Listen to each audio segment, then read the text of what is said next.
হয় মানকাছৰৰ অন্যান্য কিছু ফলস্বৰূপ দেখুৱাবলৈ উপস্থিত হৈছে মানকাছৰ এখন সদাব্যস্ত পথ। আচলতে মানকাছৰৰ পৰা হাটশিঙিমুৰি সংযোগ 22 কিলোমিটাৰ পথ পৰা আৰম্ভ কৰি আচলতে যি মানকাছৰৰ শিলটাৰিৰ পৰা ঝনঝনিলৈকে যি মাত্ৰ 4 কিলোমিটাৰ পথ আছে। আমি প্ৰথমতে কিছু পৰিৱেশ দেখুৱাম। দেখা গৈছে আচলতে দীৰ্ঘদিন ধৰি এই পথৰ একেবাৰে জৰাজীৰ্ণ অৱস্থা।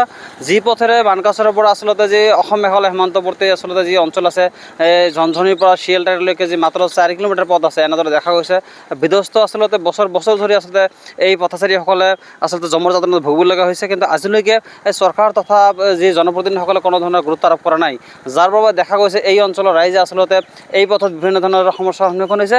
আমি এই পৰিৱেশ দেখুৱাম যে দেখা গৈছে আচলতে পথৰ মাজত এনেদৰে দেখা গৈছে পুখুৰী সদৃশ আচলতে এজাক বৰষুণৰ ফলত দেখা যায় ইয়াতে পুখুৰী সদৃশ হৈ পৰে, য'ত পানী জমা হৈ থাকে, যাৰ বাবে আচলতে দেখা গৈছে বিভিন্ন সময়ত এই ৰাস্তাত আচলতে বিভিন্ন দুৰ্ঘটনা সংঘটিত হয়।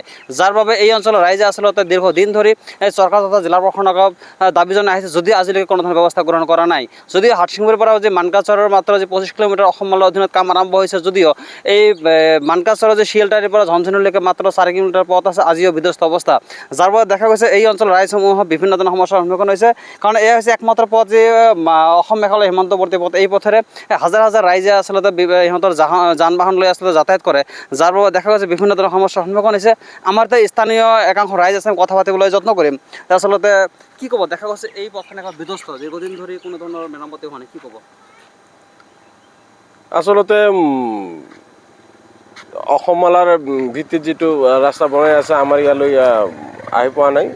তো আমি অতিকৈ দুখীয়া। এটাই মাত্ৰ পথ, NAC ৰোড হয় এইটো। এইটো 5 কিলোমিটাৰমান হ'ব। এইটো চৰকাৰ চেংচন ধৰা নাই বুলি শুনিছোঁ, কিন্তু আমাৰ মানে দুৰ্ভাগ্য, আমি ৰাস্তাত উঠিব নোৱাৰা হৈছোঁ। আমি গাড়ী চলোৱা অসুবিধা হৈছে, চলাব নোৱাৰা হৈছোঁ। একেবাৰে ভাঙা চিঙা পথ হৈ আছে। এইটো আমি চৰকাৰক জনাওঁ যে আমাৰ ৰাস্তাখন লাগে, অতি সোনকালে যিমান চেষ্টাত যিমানখিনি পাৰে আমাক ৰাস্তাখন বনাই দিব লাগে। আৰু আছে কথা পাতিম, কি ক'ব? দেখা গৈছে এই ৰাস্তাৰ মাজে মাজে গাঁত পানী জমা হৈ আছে, পুখুৰী সদৃশ। হয়, আজি ৰাস্তাটো একেবাৰে মানে বেয়া হৈ আছে। ৰাস্তাটো আমাৰ এটাই লাইফলাইন মানে ক'ব পাৰোঁ। এইটো ৰাস্তাৰে আমাৰ BSF বিলাকো কাষতে আছে, অহা যোৱা কৰে। সেইকাৰণে ৰাস্তাটো একেবাৰে জৰুৰী হৈ আছে আৰু কি।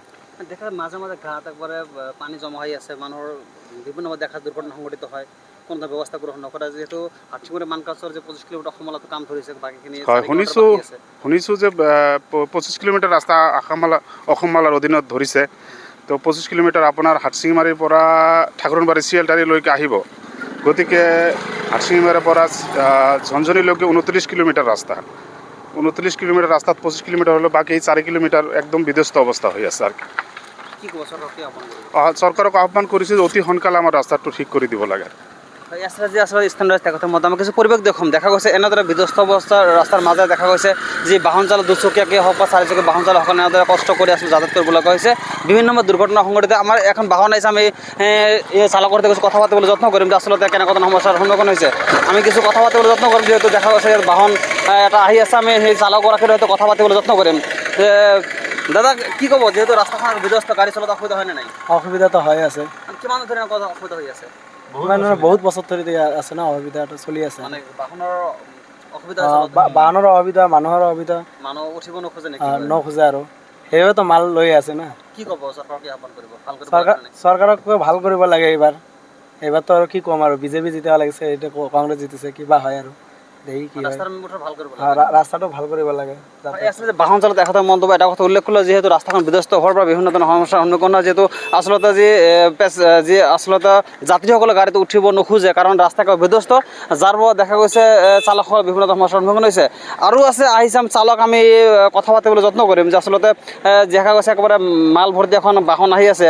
আমি তেখেতৰ সৈতে কিছু কথা পাতিবলৈ যত্ন কৰিম যে আচলতে কেনেকুৱা ধৰণৰ সমস্যাৰ সন্মুখীন হৈছে। আমি কিছু কথা পাতিবলৈ যত্ন কৰিম, যিহেতু চালকগৰাকী আছে, আমি তেখেতৰ সৈতে কিছু কথা পাতিম। যিহেতু দেখা গৈছে একেবাৰে যাত্ৰীবাহী গাড়ী আছে। দাদা, এই ৰাস্তাৰ গাড়ী চলাত অসুবিধা হয় নে নাই? রাস্তার গাড়ি চালানি তো অসুবিধা তো হয়, রাস্তাটা দেখেন না কিরম। কিমান ধৰণৰ বিধ্বস্ত হৈ আছে? এটা ৰাস্তা তো 4-5 বছৰ থেকে এৰকম চলে আছে, কোনো ব্যৱস্থা নলয়, কোনো ব্যবস্থাই নাই। কি ক'ব, চৰকাৰ কি আহ্বান কৰিব? হ্যাঁ, ৰাস্তা ভাল কৰিব লাগে না নাই? ৰাস্তা তো ভাল কৰলে তো ভালো হয়। ভাল কৰিব লাগে, মানে এনে অসুবিধা হয় গাড়ী চলাওঁতে? অসুবিধা তো হবই, গাড়ি ভাঙচুর চলি আছে।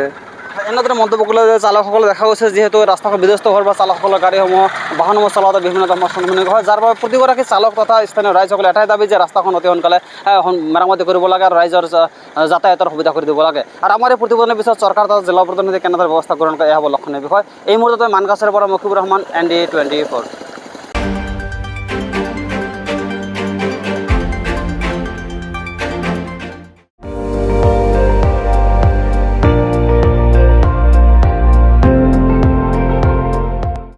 আপুনি চাই আছে ND24, সৰ্বশ্ৰেষ্ঠ নহয় সৰ্বোত্তমৰ দৌৰত।